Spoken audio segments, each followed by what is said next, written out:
Grabe mga kapigado, ang ganda talaga tingnan itong natawag nilang The Good Shepherd Chapel dito sa Tupi, South Cotabato.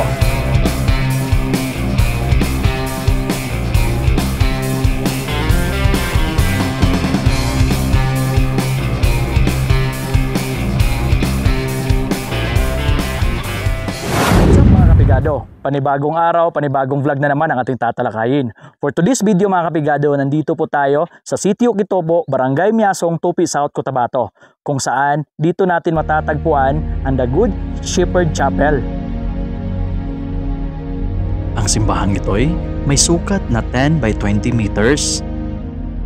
Itinayo noong September 2023.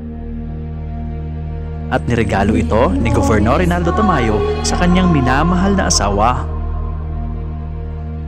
Sa ngayon, bukas ito sa publiko para sa mga espesyal na okasyon.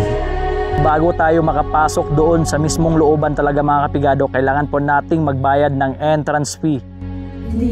Ang kanilang entrance fee ay nagkakahalaga lamang ng 50 pesos. At mai-enjoy mo na ang napakagandang tanawin. Makikita rin natin dito ang Mount Matutong.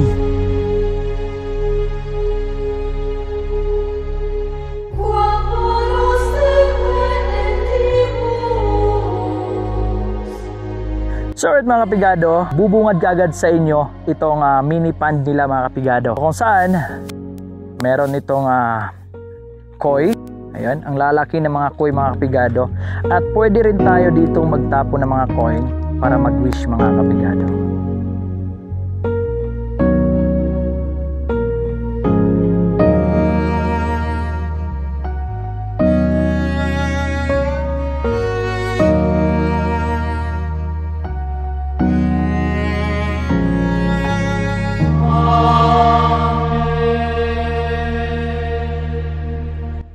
The Good Shepherd Chapel, and merong maliit na kampana sa itaas at syempre merong cross sa itaas mga kapigado. Tara, iikutin natin kung ano pang meron dito sa loob talaga mga kapigado. Tara. So, sad to say, hindi tayo makapasok talaga sa mismong looban kasi nakalock yung pintuan. And doon sa loob makikita natin yung mga imahe ng Hesus Kristo at saka Mama Mary dito sa loob mga kapigado. And may mga chandelier, mayroong mga upuan, may sound system, at may same time mayroong mga kandila, no? So tara, titingnan natin kung ano pang meron dito sa loob, no?